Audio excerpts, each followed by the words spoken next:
ในตอนเช้าของวันที่ 17 ตุลาเวลาประมาณ 8 โมงเช้า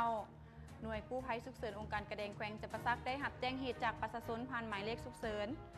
0311625 ว่ามีรถจักรต่ำกับรถจักรสถานที่เกิดเหตุแมนอยู่ที่หลัก 19 ปทุมพรเมื่อหน่วยกู้ภัยฉุกเฉินองค์การกระแดงแขวงจำปาสักออกตรวจสอบเหตุพบเห็นคนบาดเจ็บ 3 คนหญิง 2 คน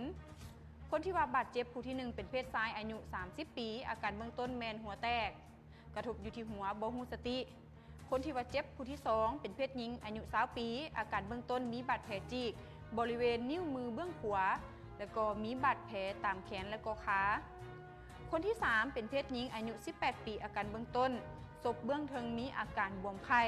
แล้วก็ยังมีบาดแผลตามแขนขาดังนั้นหน่วยกู้ภัยฉุกเฉินองค์การกระแดงแขวงจำปาสักจึงได้ทำการปฐมพยาบาลในเบื้องต้นแล้วนำส่งไปที่ห้องหมอแขวงจำปาสัก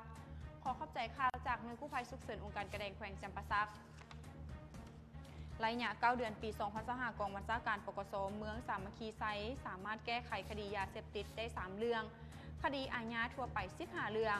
ทานพันตีคำใบแก้วพาวงหัวหน้าแผนกตำรวจปกส.เมืองสามัคคีไซได้ให้สัมภาษณ์ว่า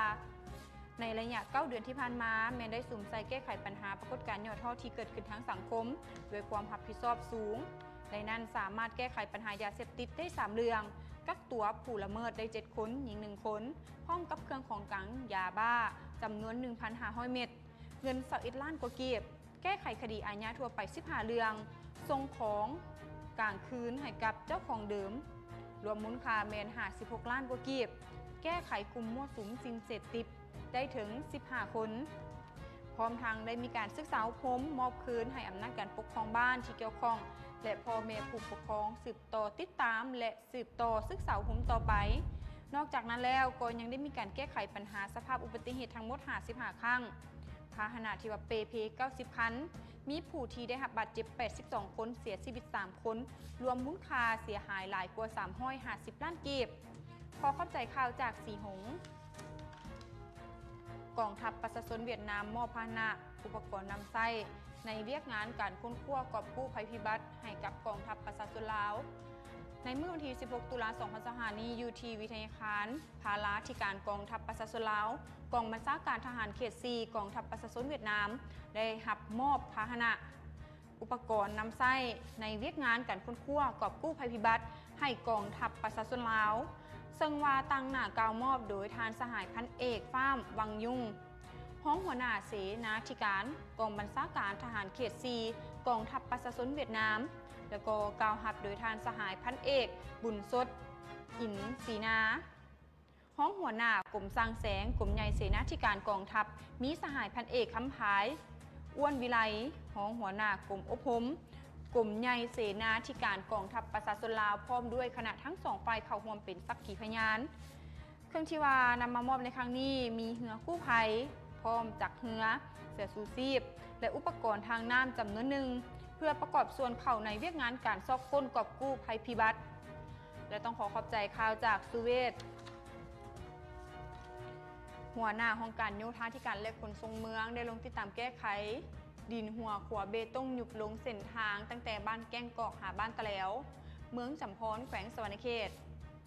ในเมื่อวันที่ 15 ตุลาที่ผ่านมานี้ทานปิโตราคูณศักดิ์ศรีหัวหน้าห้องการโยธาธิการและขนส่งเมืองจำพรพร้อมด้วยคณะมีทานนางแววตาอินสมบัติหัวหน้าห้องการขออภัยหัวหน้าห้องว่าการเมืองได้ลงติดตามแก้ไขหัวขวาเบตงเส้นทางเลข TPR 6303เขตบ้านนากระทั่งเมืองจำพรที่ว่าได้มีดินยุบลงโดยการลงสมทบของทานสีสวัยในบ้านนากระทั่งขวดดังกล่าวนี้แมนถือผลกระทบจากพายุนากาซาพายุบัวลอยเฮ็ดให้มีปริมาณน้ำที่ว่าหลายในการไหลผ่านก้องขัวและน้ำกัดเซาะบริเวณฐานหัวขัวจึงเฮ็ดให้มีดินซอเจือนลงเป็นบริเวณที่ว่ากว้างเป็นสาเหตุเฮ็ดให้ขัวดังกล่าวนั้นยุบโตลงในขนาดที่ว่ามีความกว้างของดินหน้ายุบก็คือ6 เมตรหรือ6 เมตรเมื่อเป็นคือแนวนั้นทางด้านการน้ำขันเมืองจึงได้ลงแก้ไขสุกยู่ให้สามารถไปมาได้สัวขาวซึ่งวานาเวียกทีเฮ็ดให้นั่นก็คือตอกเสาเข็มไม้กั้นดินถมขัวขออภัยถมดินหัวขัวถมหินทั้งหน้าแล้วก็ยังมีการอัดให้แน่น โดยแม่นทางด้านบริษัทไก่คำก่อสร้างปัวทางจำกัดเป็นผู้รับเหมาซ่อมแปลงในมูลค่า350 ล้านกีบขอขอบใจข่าวจากวิทยุกระจายเสียงแขวงสวรรณเขตองค์การแรงงานและสวัสดิการสังคมเมืองไซบุรีมอบข้าวช่วยเหลือให้กับครอบครัวข้าวบ่อกุ้มกินและคนพิการ27บ้านในทั่วเมืองในเมื่อวันที่26 ตุลาคม 2025 นี้องค์การแรงงานและสวัสดิการสังคมเมืองไซบุรี